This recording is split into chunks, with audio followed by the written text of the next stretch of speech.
네, 이제 시작해 보겠습니다. 저희가 이제 사회복지사로서 노인 장기 요양보험을 이용해서 취업을 하시거나 창업을 하시거나 해서 이용하실 수 있는 부분에 대한 이야기를 나눌 거고요. 그 첫 번째 시간으로 이제 저희가 롱텀 케어라는 사이트에 들어와서 그걸 어떻게 쓰는지 이런 기본적인 것부터 시작해 보도록 하겠습니다. 그래서 첫 번째는 어르신들을 입력하시는 부분부터, 두 번째는 그 어르신 입력에 대한 근무표까지, 세 번째는 마무리로 이제 청구까지, 그리고 평가는 어떻게 되는지 이런 이야기들을 좀 나누려고 합니다. 조금씩 변화하고 있으니까요. 그 변화에 발맞춰서 좀 활동을 해주시면 좋고요. 지금 이제 기본적으로 시설에서 이제 평가를 받으니까 평가를 받는 시설에서는 사회복지사를 구인을 하는 경우도 있으니까 취업에도 충분히 잘 활용하실 수 있으면 좋겠습니다. 일단 기본적으로 저희가 뭔가를 아는 사람, 경력자 1년 이상을 뽑는 거는 선생님들한테 이제 특별히 뭔가를 가르쳐 드리거나 이러기보다는 스스로 와서 바로 일을 시작해 주셨으면 좋겠다는 뜻이기 때문에 그 경력 1년이라는 거에 대해서 어떻게 생각하고 있는지는 다 다를 수 있지만 그렇게 생각을 해보시면 어떨까 싶습니다. 그래서 1년 동안 배우면 모든 걸 다 배울 수 있고 그런 건 아니지만 기본적인 건 할 수 있으니까 가능할 것 같습니다. 국민건강보험공단 롱텀케어 사이트에 들어오시면 이런 화면이 뜰 겁니다. 그 화면에 로그인을 하시는 버튼이 있겠죠? 그래서 로그인 버튼을 눌러보면 기본적으로 이렇게 두 개가 뜹니다. 개인 로그인과 장기요양기관 관련돼서 로그인을 할 수 있어서 제가 일을 할 수 있는 이런 부분이 떠질 겁니다. 기본적으로 재가센터가 훨씬 더 많은 일들을 하실 거고요. 계속 이 롱텀케어, 희망이음 같은 거를 켜놓으실 겁니다. 그래서 들어오는 거는 주 5일 이렇게 보여지니까 많이들 보시고 활용하시면 좋겠습니다. 키보드 보안까지 체크할 거고요. 저희는 개인 인증 로그인은 등급 신청을 한다든가 이런 걸 할 때 신분증이 팩스 보낼 때 잘 안 보이는 검게 나오는 이런 부분이 있기 때문에 여기서 하시면 훨씬 더 수월하실 거고요. 어떻게 되고 있는 진행 과정까지도 다 표시가 되니까 개인 로그인을 통해서 등급 신청도 한번 해보시는 게 좋습니다. 당연히 센터장님과 시설장님은 하실 수 없습니다. 유인알선이 될 수 있으니까. 두 번째 장기요양 기관 관련돼서 합니다. 번호가 이렇게 띄어질 건데요. 이 번호들은 앞에 1은 시설, 앞에 번호가 3이면 재가센터인데 지금은 이제 2번으로 싹 바뀌는 추세에 속하고요. 로그인해서 인증 번호를 받을 건데 그 인증 번호를 통해서 활동을 하시는 거죠. 그래서 로그인 상태가 되어야만 선생님들이 기존에 내가 일하는 어르신을 등록한 걸 가지고 이제 청구를 하고 하는 그런 것들을 할 수 있겠죠. 이동 디스크를 갖고 다니시면 이렇게 편하게 해서 해주시면 될 것 같습니다. 그래서 로그인을 들어오면 될 것 같고요. 그래서 로그인을 해서 들어오면 이런 화면이 뜹니다. 그래서 센터 이름이라든지 이런 게 좀 가려질 거지만 이걸 확인해서 기관 회원 서비스에 한 팝업 창을 띄우도록 하겠습니다. 그래서 기관 팝업창을 뜨면 되고요. 어르신들은 이제 팝업창이 뜬 상태에서 기관의 어떤 내용들이나 이런 것들을 표시할 수 있으니까 그렇게 해주시면 될 것 같습니다. 그래서 팝업창 띄우시고요. 팝업창 띄운 상태에서 뭐든지 다 도움을 줄 수 있는 사람들이 계세요. 그러니까 혼자서 너무 끙끙 앓지 않으셔도 될 것 같습니다. 그래서 지금 저희처럼 이렇게 학원에 나오시는 분들도 계시고요. 봉사자를 통해서 아니면 지인을 통해서 배우려고 하는데 한번 하기 시작하면 충분합니다. 시간이 보통 해결을 해주는 거니까요. 이거는 저희가 입력하는 버튼이니까 별로 그렇게 어렵지 않을 것 같습니다. 첫 번째 이제 기본이기 때문에 카테고리 설명을 좀 해드릴 겁니다. 장기요양 기관 관리는 처음에 선생님들이 들어오셔서 장기요양 기관에 대한 정보를 등록하는 겁니다. 창업을 하시거나 하신 분들은 직접 하셔야 되지만 취업을 하신 분은 사수님께서 아니면 센터장님 또는 시설장님들께서 다 등록을 해놨을 거니까 관심 없으셔도 될 것 같고요. 요양부서 직무교육은 이제 없어졌죠. 그래서 보수교육으로 하게끔 돼 있고요. 요양 어느 정도 해서 50인 이상 시설에 승급 교육을 받으시는 분은 또 10만 원이라는 지원금을 또 받을 수 있는 내용도 여기 포함되어 있습니다. 그렇죠. 여기서는 할 수 있는 게 보통 청구할 때 하는 종사자 인권 비율 정도 하시면 될 것 같고요. 보수교육 대상자 확인하는 정도, 이 정도 해주시면 좋겠습니다. 교통비 신청은 방문 요양이나 이런 부분에서는 신청이 거의 어렵습니다. 그렇죠? 방문 감호 정도 돼야 좀 신청할 수 있으니까 혹시 다음번에 기회가 된다면 교통비 신청에 대해서도 확인해 드리겠습니다. 저희는 두 번째 급여 계약 통보 요 부분을 할 겁니다. 그래서 게시판에는 공지사항과 자료실이 있으니까 혹시나 궁금하시거나 챙겨보셔야 되는 부분이 있다라고 하면 이 부분을 챙겨보시면 좋겠습니다. 저희 첫 번째는 이제 급여 계약 통보서 등록을 하시는 겁니다. 등록을 할 때는 센터장님이나 다른 분들께서 아마 영업을 해서 오실 겁니다. 그래서 3종 세트, 개인별 장기이용 계획서, 장기요양 인정서, 복지연구 급여 확인서 이런 종이를 갖고 오실 건데 그 종이로 등록을 하시면 되고요. 계약을 하실 때는 계약서, 표준 약관을 저희가 작성하게끔 되어 있죠. 그 안에 모든 걸 받아오실 거고요. 등록을 내실 때부터 시작해서 기초평가를 통해서 어르신이 어떤 상태에 있는지까지 확인을 해오신 상태여서 그런 정보를 가지고 등록하시면 됩니다. 그러고 나서는 밑에 있는 급여 제공 계획서를 작성할 겁니다. 어르신이 저희 쪽에 들어오셨는데 이용을 하시게 됐는데 그 이용을 하실 때 우리가 할 수 있는 어떤 서비스에 대한 계획을 세우는 거죠. 그래서 이게 두 번째로 하시면 되고 세 번째는 계획서가 작성된 이후에 등록 변경 해지를 통해서 어르신과 맞는 요양보호사를 구인을 해서 그분을 근무에 투입시키는 그래서 그 근무에 대한 그 태그를 찍거나 이런 것들을 하게끔 하는 게 등록 변경 해지입니다. 뭐 급여 계약 통보서 및 서비스 일정표를 한 방에 출력할 수 있는 내용까지도 이렇게 포함이 되어 있어서요 많이 좋아졌습니다. 그래서 각각 들어가서 하는 것보다는 이제 한 번에 저희 어르신들을 할 수 있게끔 하시면 좋을 것 같고요. 뭐 안내문 같은 경우는 뭐 지연 통보나 수정 통보 이런 것들을 할 수 있고요. 혹시나 월한 도액을 초과한 분이 계시다 하면 월한도 초과 도액까지도 가능하니까 보시면 되고요. 복지연구는 복지연구 하시는 분 확인하시면 되고 저희는 하지 않지만 저희는 그럼 가감산을 합니다. 가감산은 어떤 내용이냐면 청구를 하기 위한 밑그림을 그리는 작업이에요. 그래서 저희가 가산을 받을 수 있는지 가산 받는 건 아시죠?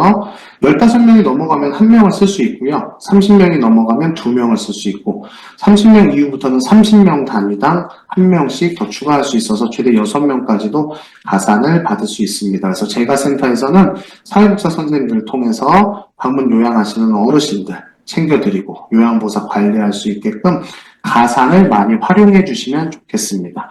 그래서 가산이나 감액은 여기 들어오고요.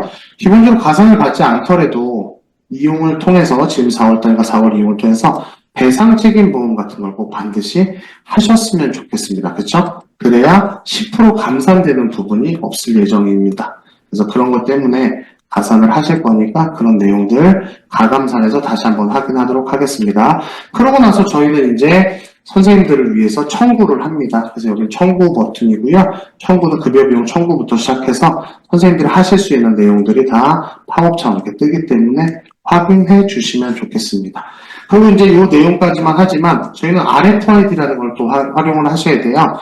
어르신이 들어오셔서 급여 계약을 하고 나면 이 내용을 통해서 태그를 찍고 근무를 정리할 수 있게끔 도와주는 내용이고요. 지급 관리는 뭐 예를 들어서 저희가 연말정산을 위해서 얼마까지 연간 지급을 했는지 이런 내용들을 확인할 수 있는 거고요.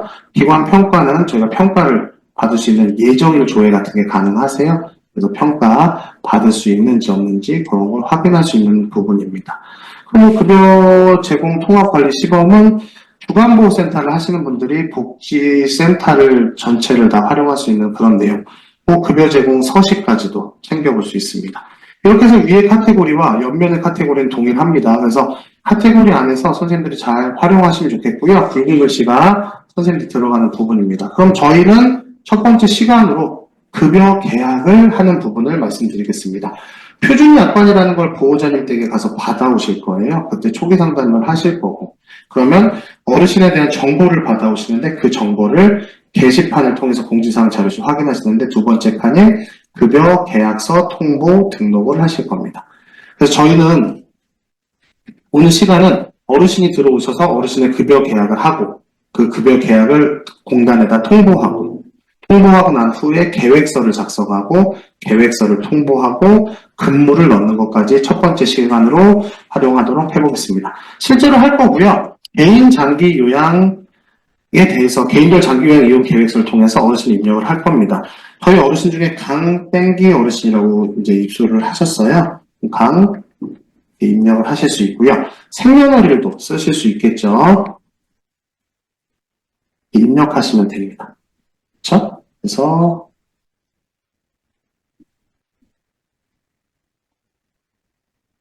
입력하시고, L로 시작하는 숫자 10자리가 있는데 그 숫자 10자리는 이 어르신에 대한 신분 번호가 됩니다. 그래서 한번 등급을 받고 나면 L로 시작하는 번호 그대로 입력하셔서 계속 활용해서 쓰시면 될 것 같아요.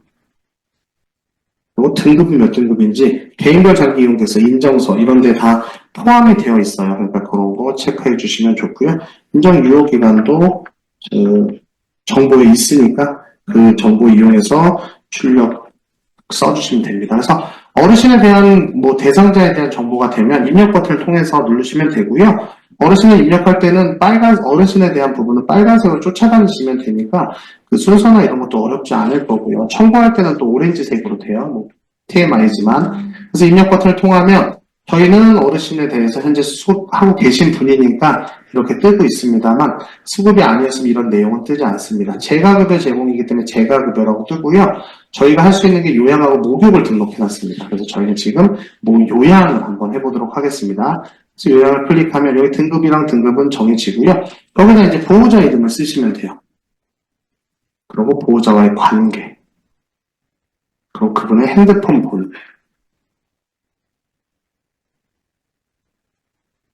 그리고 계약 일자, 오늘이면 오늘 날짜 클릭해서 가시면 되고요.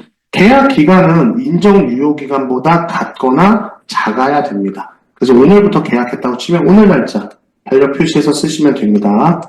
그 뒤에 숫자는 시간입니다. 시간. 그렇죠? 그래서 오늘 우리한테 등록할 거고 지금 시간이 5시 24분이면 지금부터 계약을 한다 치면 지금 시간을 쓰셔도 돼요. 그래서 지금부터 바로 근무를 넣어도 되는데 예를 들어서 태그 때문에 문제가 되는 경우 있습니다. 그래서 지금 시간이 예를 들어서 17시 25분이라고 써도 되지만 만약에 오늘 근무 들어가신 분이 30분 일찍 올 수도 있잖아요. 그러면 그 시간이 바뀌기 때문에 청구할 때 문제가 발생할 수 있습니다.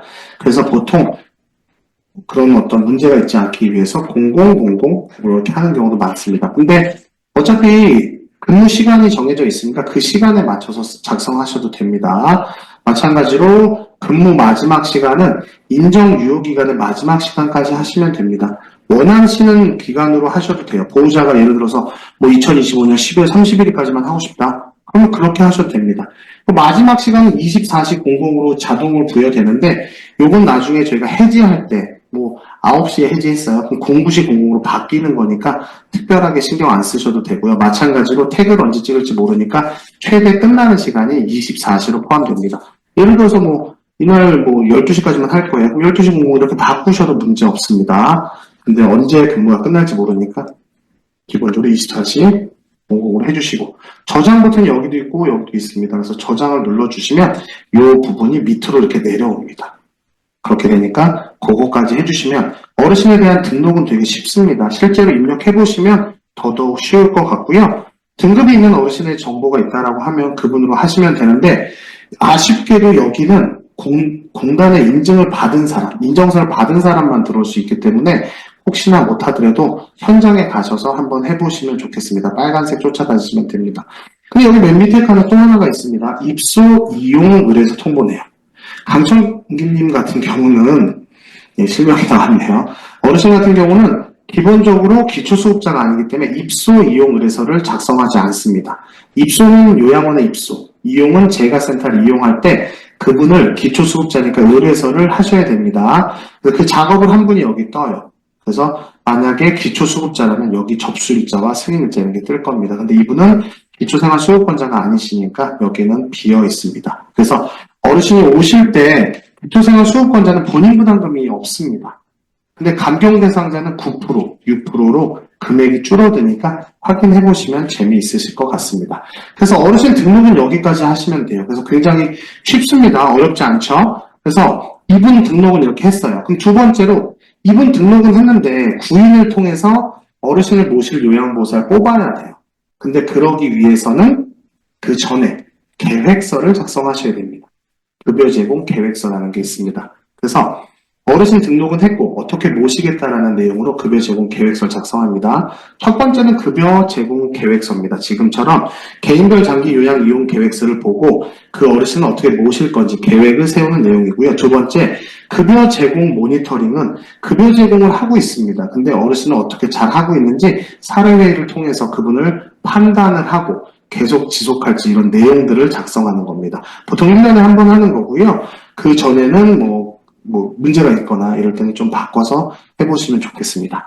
만약에 개인별 장기 이용 계획서를 저희한테 주지 못하는 경우가 발생할 수 있어요. 시골에 있다든가, 지방에 있다든가, 아니면 다른 사람이 갖고 있다든가. 그때 보호자의 승인을 받아서 열람 신청을 하시면 그분의 개인별 장기 요양 이용 계획서를 볼 수 있으십니다. 다만, 출력을 한다든가 그런 부분은 좀 필요 없고요. 제가 쓰는 시설에 이렇게 비어있는 부분이 있으니까 나중에 우리가 갖고 있어야 되는 자료로는 사용을 할 수 없습니다. 그래서 저희는 급여 제공 계획서, 두 번째 단계인 급여 제공 계획서를 해보겠습니다. 이렇게 하면 어떤 어르신들이 있는지 계약을 등록하면 여기에 뜰 거예요. 그래서 저희는 전체를 조회할 수도 있고요. 수급자명을 넣어서 그분만 조회할 수도 있습니다. 그래서 그분만 조회해 보도록 하겠습니다. 그래서 이분이 들어오는 거고요. 이분이 들어왔을 때 옆에 박스가 없으면 그건 오류입니다. 그래서 박스가 있어야 되고요. 그분을 클릭해서 그분으로 작성을 해보도록 하겠습니다. 지금은 저희가 다 한 상태이기 때문에 통보일까지 다 이렇게 입혀져 있지만 처음에 급여계약 통보서에서 등록을 하셨다면 작성일은 오늘 날짜 뜨겠지만 통보일은 비어 있을 겁니다. 그러고 이제부터 등록을 하는 거죠. 그래서 눌러보시고 활성화가 지금은 저희가 출력 버튼까지 다 표시가 되어 있지만 원래는 활성화가 되지 않았으면 여기에 다 누를 수가 없게끔 되어 있는데 지금은 저희가 다 해놨기 때문에 출력이 되고요. 열람 신청을 했습니다. 이분은. 그래서 열람 동의에 Y로 되어 있기 때문에 이 내용이 표시가 됩니다. 그래서 계장기가 어떤 건지를 확인하려면 이렇게 눌러보시면 될 것 같고요. 계장기는 이렇게 생겼습니다.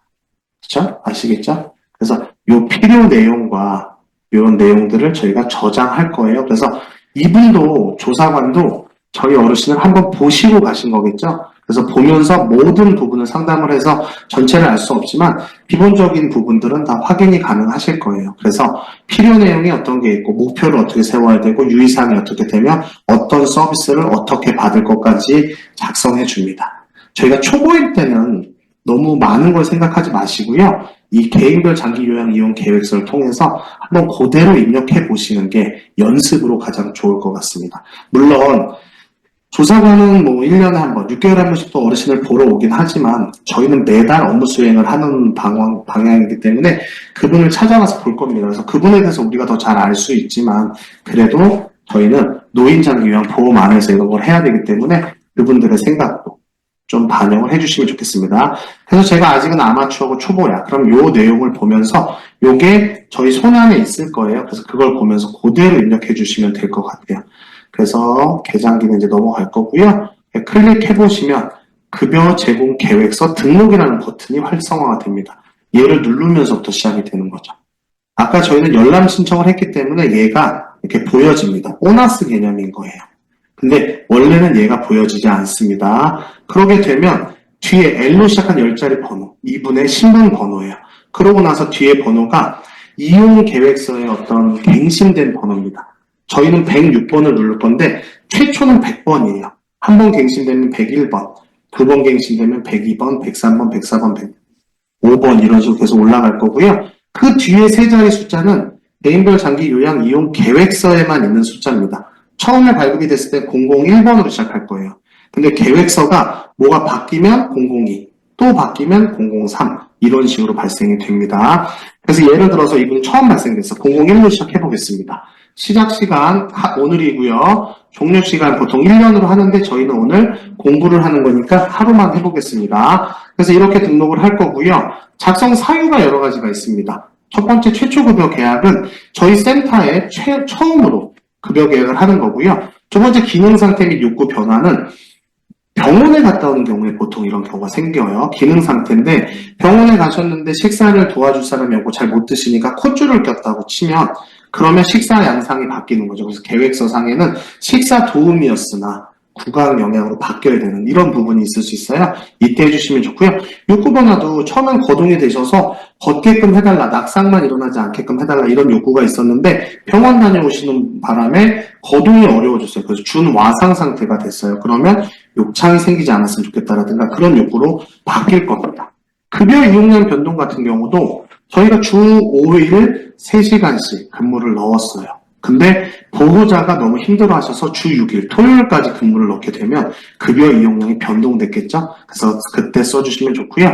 요양 목표와 필요 내용 및 세부 내역 변화는 아까 요양 목표 보셨습니다. 계장기에 있는 내용들이에요. 그래서 필요 내용이나 이런 것들이 바뀌었을 때 예를 들어서 저희가 어떤 때 하냐면 손발톱 정리를 보통 스스로 하게끔 합니다. 잔존 기능 유지를 위해서. 그럴 때 저희는 체크해드리는 거죠. 그래서 필요 내용에서 손발톱 깎기를 뺐어요. 그러면 필요 내용이 바뀐 거니까 바뀌어주고 위에서 말하는 욕구가 변화돼서 요양 목표가 바뀌었을 때도 해주면 되고요. 재계약은 갱신. 보통 등급이 처음 나오면 2년입니다. 그렇죠?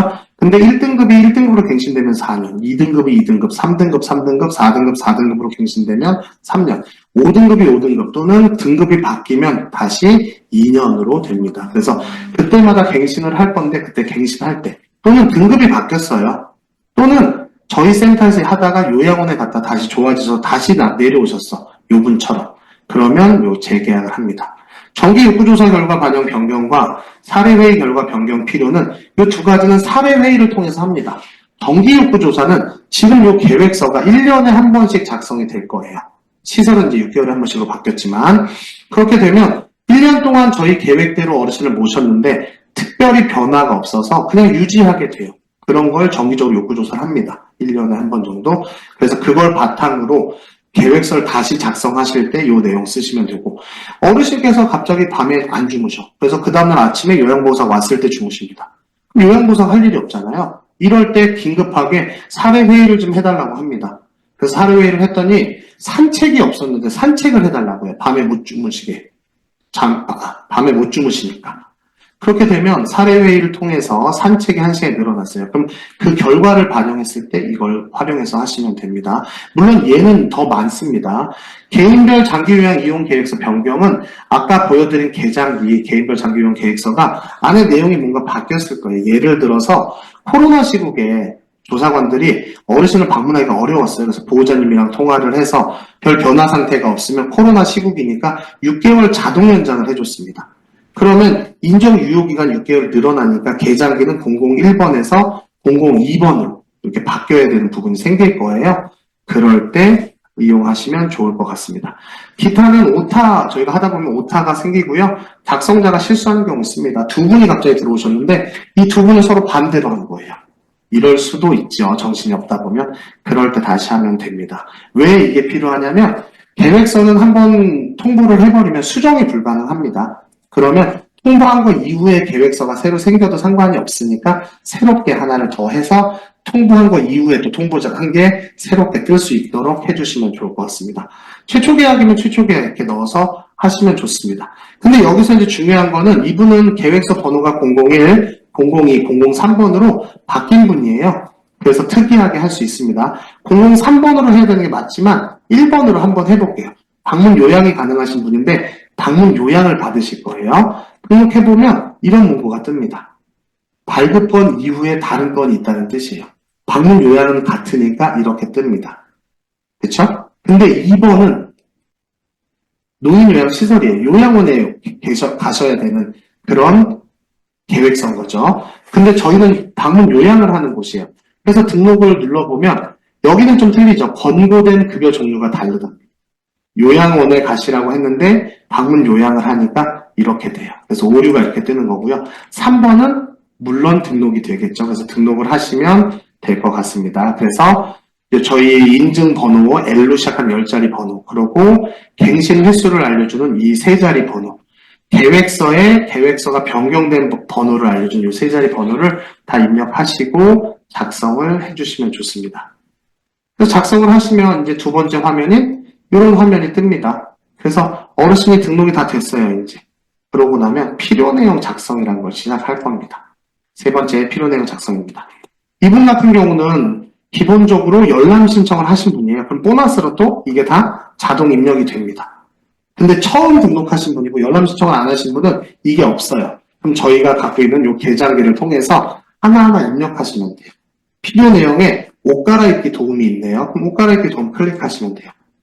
옷 입고 뒷정리하기가 있네요. 옷 입고 뒷정리하기 이렇게 클릭하시면 돼요. 이해되시죠? 그래서 초보일 때는 이 계장기 보고 요걸 입력을 다 해보시면 좋습니다. 여기서 팁이 하나 더 있죠? 가족 요양이 있습니다. 가족인 방문 요양. 60분을 한다든가 90분을 하는 분인데 그런 분들은 신체활동 지원에만 작성하시면 돼요. 이게 되게 쉽습니다. 여기까지가 신체활동 쭉 내리고 있는데요. 여기까지가 신체활동이에요. 59번까지가. 여기까지만 작성해 주시면 돼요. 그쵸? 가족인 요양보호사 60분, 90분 하는 분. 그럼 두 번째, 5등급 치매 등급 어르신이나 4, 3, 2, 1등급 어르신들 중에 인지활동형 하시는 분이 계세요. 그분은 여기서 작성하시면 됩니다. 인지활동형 프로그램은 최소 60분 이상 하시면 되고요. 예방활동은 뭐 일상생활 함께 하기나 뭐 이런 것들은 나머지 시간을 다 넣으시면 됩니다. 행동 변화나 뭐 이런 게 있을 수 있으세요. 그게 무슨 뜻이냐면 치매로 인해서 이분이 갑자기 화를 낸다든가 폭력적인 성향이 있거나 이럴 때도 체크해 주시면 됩니다. 그래서 그런 것들을 하신 분들은 인지활동형 5등급 치매 등급 또는 4, 3, 2, 1 중에 인지활동형을 하실 분들은 여기 두 개로 계획을 하시면 됩니다. 그럼 나머지 방문 요양은 신체활동 지원과 정서 지원 또는 가사 및 일상생활 지원을 다 넣으시면 되는 거죠. 이해되실까요? 근데 여기서도 단점이 있습니다. 일반 방문 요양하면 정서 지원은 최대 60분까지입니다. 뭐 30분을 한다든가 60분을 한다든가 이게 최대치예요. 그리고 가사 및 일상생활 지원은 최대 90분까지 가능합니다. 목표를 주실 때 다음에 목표 주기 작성해서 다시 설명드릴 거지만 이때 활용하시면 될 것 같습니다. 그래서 저희 계장기에 있는 모든 것들을 여기다 다 입력하시는 거예요. 그러고 나면 목표 주기 작성으로 넘어가실 겁니다. 이게 좀 어렵습니다. 그렇죠? 목표 주기는 앞에 저희가 했던 내용들 A는 신체 활동이고 뭐 E는 가족 뭐 하는 부분이고 일상생활 도움이고 뭐 이런 내용들이 여기 다 포함이 되어 있을 거예요. 그래서 이 안에 이게 비어 있을 겁니다. 그래서 주기는 하루에 한 번 하는 거, 주에 한 번 죄송합니다. 하루에 한 번이 아니라 하루에 몇 번 하는 거, 주에 몇 번 하는 거, 월에 몇 번 하는 거, 필요할 때 하는 거 이런 내용들이 써 있어요. 그래서 옷 갈아입기를 저희가 했잖아요. 옷 갈아입기 도움, 옷 입고 뒷정리하기를 했을 때 그분을 저희가 봤을 때 이분 같은 경우는 뭐 좀 몸이 불편하신 분이다 보니까 옷 갈아입을 때 25분이나 걸리더라고요. 그러면 하루에 한 번 옷을 갈아입고 25분. 세면하기는 이분이 직접 움직이셔서 가십니다. 그래서 가셨을 때 걸리는 시간하고 세면의 뒷정리까지 하는 것까지 해서 한 30분 걸려서 하루에 한 번 하는 거고 30분. 만약에 저희가 9시에서 12시 이런 식으로 가면 아침에도 하고 저녁에도 할 수 없기 때문에 하루에 한 번인 거고요. 만약에 여러 번 하시면 하루에 여러 번 해도 상관이 없습니다. 양치하기도 하루에 한 번 하는데 저희가 준비하고 닦아드리고 마무리까지 하다 보니까 3분 치카치카 하는 게 아니라 10분 정도 걸려서 10분. 몸 씻기는 저희는 보통 주 1회 합니다만 지금은 바뀌었습니다. 월 5회. 주에 한 번 또는 두 번을 하셔야 돼요. 그래서 이제 바뀔 건데 월 5회로 이제 바꿀 건데 저희는 주 3회로 바꿉니다. 왜냐하면 요실금 별실금이 있으셔서 소변을 지리거나 이런 경우가 있으세요. 그래서 하루에 한 번 몸 씻기 해서는 불가능하고요. 머리 감기는 보통 주에 2번 하는데 몸 씻기도 3번 하니까 3번까지 같이 해주십사 이렇게 됩니다. 그 세부 목표가 A10에서부터 시작해서 여기까지가 하나로 보여지면 되고요. 혹시나 나는 2번, 3번 하고 싶어. 그러면 추가 버튼을 눌러서 2번, 3번 받으시면 될 것 같아요. 또 좋은 점은 여기 동그라미를 눌러보면 제가 썼던 내용이 갈무리가 됩니다. 그래서 처음에는 하나도 없어서 되게 황망할 텐데 선생님들이 한 번, 두 번 하면서 선생님들의 스킬도 늘어날 거고 선생님의 경험도 쌓여질 거잖아요. 그러면 여기에도 이렇게 갈무리된 내용들이 쌓여갑니다. 그 다음부터는 굳이 글씨 안 쓰시고 눌러서 이렇게 쓰시면 돼요. 또한 필요 없으면 삭제하셔도 됩니다. 그래서 이렇게 쓰시면 될 거고 신체 활동이라든가 이런 게 세부 목표 그룹이 틀리면 무조건 한 번씩 하셔야만 다음 단계로 넘어갈 수 있고요. 마찬가지로 이 친구들은 어디서 보시냐면 아까 저희가 계획서를 보셨을 건데 그분의 계획서에서 그 목표 주기를 보시면 열람 신청을 저희가 했을 거고요.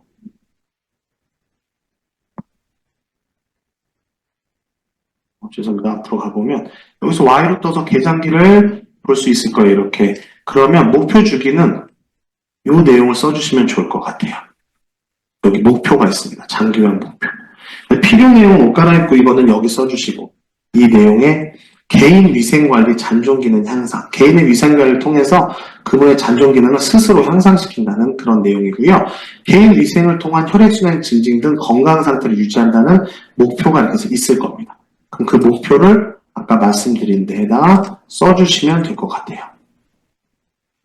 목표 주기 여기. 청결 상태 유지를 통해서 자존감을 향상한다든가 이동은 안전한 이동, 낙상 발생 및 합병증을 최소화한다 이렇게 체크해 주시면 좋을 것 같습니다. 그래서 개인별 장기 이용 계획서를 보시면 이 계획서는 기본적으로 다 할 수 있을 것 같아요. 제가 보는 눈과 조사관님이 보시는 눈과 같을 수 있고요. 틀릴 수도 있잖아요. 그래서 그런 내용들을 한 번씩 확인해 보시면서 작성해 주시면 좋습니다. 이 목표 주기는 또 챙겨야 될 게 저는 어떤 걸 챙기냐면 여기 보시면 하루에 245분을 일하는 거예요. 저희 계획서 상에는. 그러면 180분 일하시는 분이거든요. 그럼 이 시간이 충분하지 않을까 생각되고요. 이 하루에 하는 시간이 이렇게 되고 주에 하는 시간이 이렇게 되는데 6일 갑니다. 한 주에. 그럼 6으로 나눠보면 6, 7에 40, 70분 여기 또 오면 하루에 310분 할 수도 있는 꼴이 돼요. 월은 뭐 20 몇 번 가겠죠? 그러면은 6분이 추가가 돼요. 그럼 6분도 여기 챙겨지고. 그래서 요게 다 합쳐져서 하루에 3시간 근무자면 180분. 하루에 4시간 근무자면 240분이 넘으면 좋을 것 같아요. 계획을 세웠는데 가족요양인데 60분 하시는데 하루에 계획이 30분밖에 안 돼. 그러면 그 계획서는 조금 특이하겠죠. 잘못된 것 같습니다. 또한 여기 필요시는 저희는 외출을 나갈지 안 나갈지 모르니까 필요시. 응급상황 같은 걸 저희는 필요시로 합니다. 그래서 필요시는 많지 않았으면 좋겠어요. 계획서다 보니까 하루에 어떻게 하고 한 주에 어떻게 하고 월에 어떻게 하고 이런 식으로 계획서가 우리 방학했을 때 계획표 작성하듯이 그렇게 계획이 일관적으로 됐으면 좋겠습니다. 그래서 그런 내용까지 써주시면 될 것 같고요. 마지막 급여계약 통보서입니다. 급여계약 통보서에는 어떤 상황인지 여기에 모든 게 다 나와 있습니다. 그래서 일자까지도 다 여기에 떠 있고요. 어떻게 쓰시는지, 누가 작성했는지까지 씁니다. 그 목표는 아까 보신 거에 유의사항에 있어요. 유의사항이 일방적인 도움보다는 잔존기능을 활용할 수 있다. 뭐 이런 내용들이 있습니다. 그래서 목표는 그 조사관님이 써주신 유의사항을 확인하시고 그렇게 써주시면 좋겠고요. 뭐 제가 목표를 세울 때는 정확한 복약 도움으로 이런 식으로 이분은 기저귀 케어를 해요. 배변 문제를 좀 해결했으면 좋겠다. 이런 목표를 저희가 작성해서 추가로 해주시면 좋겠습니다. 이 내용들은 다 가려질 거니까 뭐 그렇다 치더라도 그럼 이제 종합 의견이 가장 중요합니다. 종합 의견은 나이를 써버릇했더니 나이가 매번 바뀌시더라고요. 그래서 몇 년생인지 어떤 분인지 합니다. 저희는 최초 계약을 하고 나서 그 재계약을 해서 뭐 그런 내용이 써 있고요. 엉덩이로 밀고 다니시는 분이기 때문에 그렇고 필요 내용이 없을 때는 뭐 그런 내용들. 그리고 여기에 가장 중요한 건 어떻게 이용하실 건가에 대한 어떤 방향성을 좀 주시면 좋을 것 같아요. 첫 번째는 이분이 어떤지, 환경은 어떤지 이런 게 들어가면 좋고요. 두 번째는 뭐 개장기, 개인별 장기요양 이용 계획서 다른 점. 그래서 예를 들어서 저희는 인지를 안 해요. 인지 프로그램을 했더니 보호자님께서 한 시간 동안 그냥 노는 것 같아요. 그냥 청소해주고 빨래해주시고 닦아주시고 뭐 이런 걸 좀 해주세요. 그러면서 인지는 좀 뺐어요. 그럼 인지 활동은 빼준다. 뭐 이런 내용들이 들어가면 될 것 같아요. 그리고 손발톱 깎기 스스로 이제 잘 하셔요. 그러면 손발톱 깎기는 스스로 잘 하실 수 있어서 잔존기능 유지 차원에 하고 있어서 뺐습니다. 이런 내용들을 종합의견란에 써주시면 되고요. 마지막으로는 이제 아까 설명드린 것처럼 어떤 방향으로 갈 건지 그 내용까지 작성해 주시면 종합의견이 되게 아주 풍성해지지 않을까 싶습니다. 그래서 뭐 그런 내용들이 다 들어간 거는 첫 번째 걸로 제가 보여드리면 최초 했던 내용이 이 내용입니다. 그래서 처음에 뭐 어떤 분이고 그분에 대한 이거 아니고요. 첫 번째 어떻게 했는지에 대한 내용이 들어가시면 될 것 같아서 그 내용을 체크해 주시면 좋겠습니다. 그래서 어르신에 대해서 체크해 주시고요. 재계약 말고 최초 계약으로 보겠습니다. 이런 식으로. 그래서 거동이 불편한 상태, 어르신이 어떤 상태인지 이렇게 나오는 거고요. 환경, 아파트에 노인부부가 생활하고 있어서 환경은 좋다는 이런 내용들. 그리고 인지 기능이 있어서 어떤 기타 사항, 이분을 모실 때는 이런 사항을 좀 주의해 주세요. 그래서 기타 사항이 필요하고요. 인지 프로그램을 수급자가 거부했어요. 그래서 설득하고는 있으나 못하고 있잖아요, 저희가. 그래서 조사관님께서 이런 것까지 해주셔야 됩니다라고 쓴 내용을 여기서 포함해서 뭐 이거는 못하는 거, 이건 하는 거 이런 식이 포함이 되고요. 뭐 진행 방향까지 해주시면 계획서까지는 깔끔하게 끝날 것 같습니다. 그래서 이 계획서를 쓰기 위해서는 첫 번째 초기 상담 기록지가 아마 있으실 거예요. 두 번째 욕창, 낙상, 인지 검사 3종 세트를 기본적으로 하셔야 돼요. 어르신의 상태를 알기 위해서. 그러고 나서 그 세 개를 종합해서 욕구 사정이라는 걸 하십니다. 그러고 나서 마지막에 하는 게 이 계획서입니다. 여기까지 이해되시죠? 그래서 기본적으로 어르신을 등록하고 3종 세트하고 계획서까지 작성하는 시간이 첫 번째 시간입니다. 다음 시간은 이 계획서까지 작성했으니까 어르신의 근무를 넣을 거예요. 그래서 고용24 가서 구인을 하고 그 직원을 넣는 거를 활용해 보도록 하겠습니다. 도움이 되셨으면 좋겠습니다. 좀 길게 좀 시간이 나왔는데 좀 잘 보시고 중간중간에 필요한 것들 챙겨내서 내가 초보지만 잘할 수 있다는 자신감으로 현장에 나오셨으면 좋겠습니다. 수고하셨습니다. 다음 두 번째 시간에 뵙겠습니다.